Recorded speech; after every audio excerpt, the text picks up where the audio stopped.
Matthieu chapitre 20, verset 1 jusqu'au 16. C'est l'histoire des ouvriers dans la vigne. Il y a un groupe d'ouvriers qui vont travailler dans une vigne, mais il y a un groupe qui commence très tôt le matin et un autre groupe tard dans l'après-midi. Pourtant, à la fin de leur journée, ils vont recevoir le même salaire. Mais à la fin de l'histoire, il y a Jésus qui ajoute « Ainsi les derniers seront les premiers et les premiers seront les derniers. » On est dans deux logiques, la logique humaine et la logique biblique. Dans la logique humaine, les premiers groupes d'ouvriers qui ont travaillé toute la journée devaient gagner plus puisqu'ils savaient travailler plus.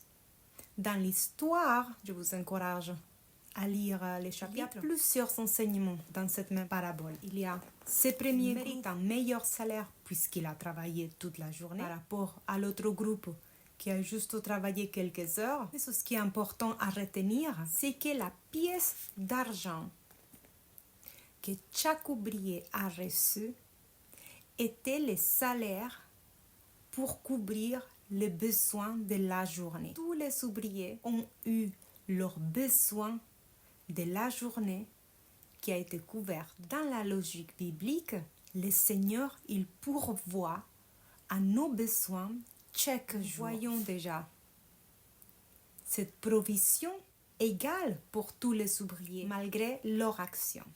Dans la logique humaine, il y a une notion de mérite.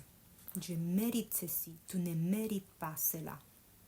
Mais dans la logique biblique, avec Jésus, c'est par grâce. Nous le voyons dans l'histoire du salut. Ce n'est pas une question de mérite, mais une question de grâce. Le Seigneur a de la grâce pour toi.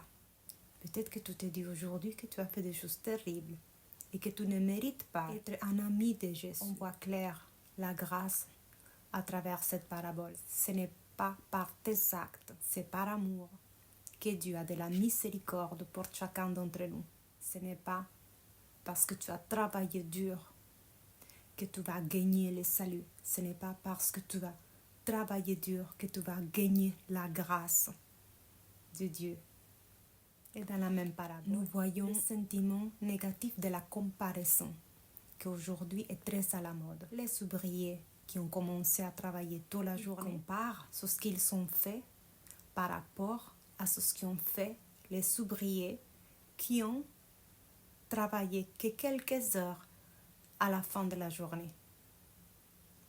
Ils comparent leur travail et depuis cette comparaison commencent à découler des émotions et des sentiments négatifs vis-à-vis de leurs frères. C'est une parabole riche, un enseignement. Nous devons retenir 3 sujets, les mérites, la grâce, la comparaison. Concernant les mérites, dans la logique biblique, il ne s'agit pas de mérite. Nous ne ferons jamais assez de bonnes œuvres pour mériter quoi que ce soit du Seigneur. Deuxièmement, la grâce. La grâce, elle est là par Dieu. La grâce, tu ne la gagnes pas à travers tes actes. La comparaison. Ne te compare pas. Cette situation, peut-être qu'à tes yeux, elle n'a pas été équitable. Peut-être qu'aujourd'hui, tu te sens comme le ouvrier qui a travaillé toute la journée face à un ouvrier qui a travaillé que quelques heures et qui a eu plus que toi. Mais dans d'autres circonstances, tu peux être l'ouvrier qui n'a fait que quelques heures de travail. C'est pour ceci que dans la logique biblique, le Seigneur opère par grâce et pas parce que tu as mérité quelque chose. Aujourd'hui, tu es peut-être cet ouvrier qui a travaillé toute la journée. Mais demain, tu seras peut-être cet ouvrier qui a travaillé uniquement que quelques heures. Et pourtant, le Seigneur pourvoit à tes besoins chaque jour. Dans la parabole est marqué qu'il a donné une pièce d'argent à chacun des ouvriers. À ceux qui ont travaillé toute la journée, et à ceux qui ont travaillé que quelques heures. J'attire ton attention sur le fait que cette pièce d'argent représente la provision de Dieu. Grâce à cette pièce d'argent, l'ouvrier et sa famille, il allait avoir assez pour couvrir ses besoins de la journée. Et ça, c'est une parole rassurante pour nous tous. Parce que quoi qu'il en soit, la grâce de Dieu est avec chacun d'entre nous. Et nous allons avoir la provision dont nous avons besoin pour la journée.